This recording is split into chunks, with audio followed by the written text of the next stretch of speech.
Hi everyone, welcome to 5 Minute Language. This video is about learning two languages at the same time. It's something that the readers of 5 Minute Language are really interested in, a topic that a lot of people are very passionate about. And I thought I would make a little video just to kind of share with you the tips that I have based on my own experience of learning foreign languages and also based on what I've read about the process of learning several languages at the same time. So, the first tip is to associate a different study routine with each language. So for example, if you take a bus or a train to work, that could be your study time for one of the languages that you're learning. So for example, if you're learning English and Spanish, you can say that you will only learn English on your way to work and, for example, also on your lunch break. So you associate going to work and being at work with one language, and then you can say that you will only learn Spanish when you're at home. So you've got two different environments that kind of make it possible for you to create a distinction between the two languages, and therefore you're less likely to get confused by the two languages, because you will know that when you're on the train you're studying English, when you're at home you're studying Spanish. Tip number 2 is using personas to learn foreign languages. What I mean by that is you create almost a separate personality when you learn each of the two languages. So for example, if you're learning Spanish and you're learning German, you can pretend that every time you practice the language, you're a different person. So for example, with Spanish, you can think of a character from your favorite film, and you can almost pretend or imagine that you are that person, and they have certain traits, certain way of talking, certain way of using body language. So whenever you practice that language, try to impersonate that character. When you're learning German, again, take a character from a film or a TV show, or even a famous singer that you want to impersonate, that sings in German.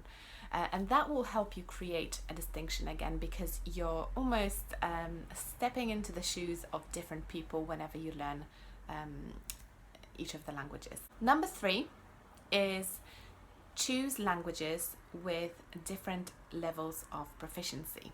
So what I mean by that is that it's easier to learn two languages at the same time when you're at a different level with each of the languages. So for example, if you're learning English and you're advanced or upper intermediate, it's going to be easier for you to learn Spanish if you're a beginner, just because just the fact that you've got two different levels there makes it easier for your brain to kind of create a distinction between these two languages. And I think it's particularly true when you're learning languages which are quite similar to each other. So for example, French and Spanish, or Polish and Russian, or German and Swedish, the kind of languages that belong to the same language family. Tip number 4 is learning two languages which are very different from each other.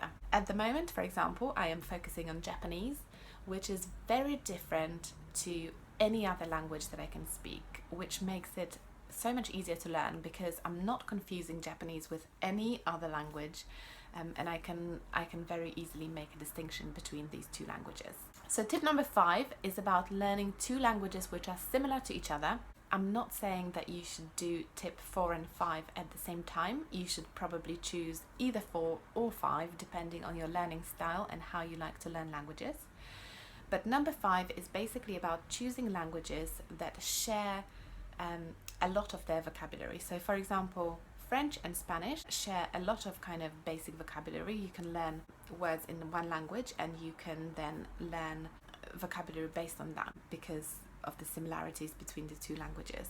Some people find it useful, some people find it very confusing. So just decide what's better for you, learning languages which are very different from each other or learning languages which are very similar to each other.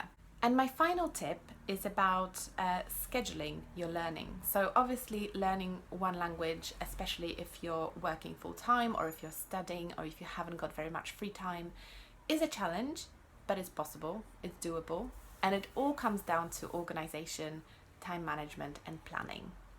So when you're learning two languages, it's going to be particularly important for you to schedule in your learning.